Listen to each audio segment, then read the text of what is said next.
और कॉलर मोती सिंह इस वक्त जुड़ चुके हैं। मोती सिंह जी, पूछे क्या सवाल है आपका? नमस्कार श्वेता जी, प्रसाद जी को नमस्कार। 30 सेकंड एक्स्ट्रा लूंगा प्लीज। मेरी जीवनचर्या का हिस्सा है जी बिजनेस।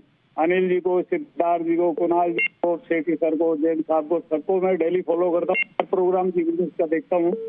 और मेरा सवाल है, IRCTC 200 शेयर है, 987 की खरीद है। IRFC है 500 शेयर है, 165 पे खरीद है।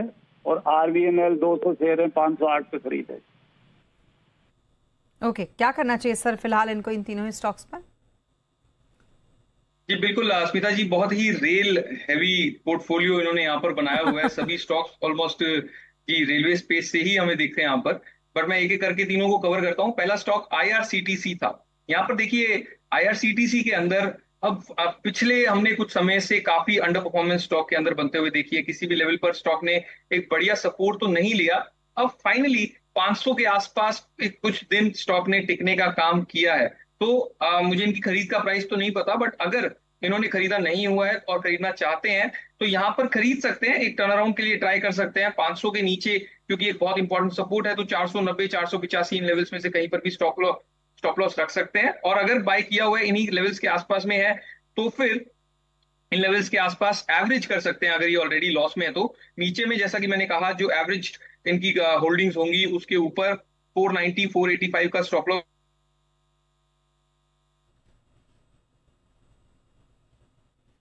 580 600 एटलीस्ट अगले कुछ दिनों में स्टॉक में हमें बनता हुआ दिख सकता है। ओके, एंड RVNL उसके साथ क्या करेंगे? जी बिल्कुल, देखिए RVNL में भी स्मिता जी हमने पिछले एक दो सेशंस में एक टर्न अराउंड बनने की कोशिश होते हुए दिखी थी। अभी तक ऐसा लगता है कि वो कोशिश कहीं ना कहीं सस्टेन हो सकती है, क्योंकि आज के सेशन में भी स्टॉक कहीं ना कहीं नेगेटिव जरूर था, बट नीचे से लेवल से स्टॉक ने सपोर्ट लिया। तो मुझे इनकी RVNL में इनकी खरीद तो मुझे नहीं पता, बट फिर भी यहां से ये कहीं ना कहीं स्टॉक को एवरेज करना शुरू कर सकते हैं। नीचे में 219 218 इन लेवल्स के आसपास में। सिद्धार्थ जी, 508 की खरीद है इनकी, काफी ऊपरी लेवल पे खरीदा इन्होंने। 500 जी, फिर तो डेफिनेटली स्मिता जी देखिए यहां से इन्हें एक बार के लिए स्टॉक को एवरेज करना ही चाहिए, क्योंकि फाइनली अपने सपोर्ट के आसपास से एक टर्न अराउंड की कोशिश हो रही है। और क्योंकि बहुत ऊंची खरीद है तो एवरेज प्राइस को नीचे लाना भी बहुत ज्यादा इंपॉर्टेंट है।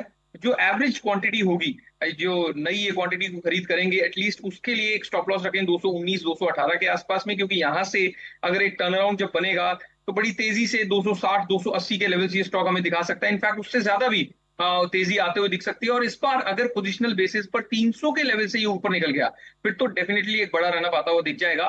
तो कहीं ना कहीं ये अच्छे लेवल्स हैं एवरेज करने के लिए, बट जैसा कि मैंने कहा अगर एवरेज करते हैं तो एवरेज क्वांटिटी के लिए स्टॉप लॉस को जरूर मेंटेन करें। ओके, हमारे साथ एक और कॉलर प्रशांत इस वक्त जुड़ चुके हैं।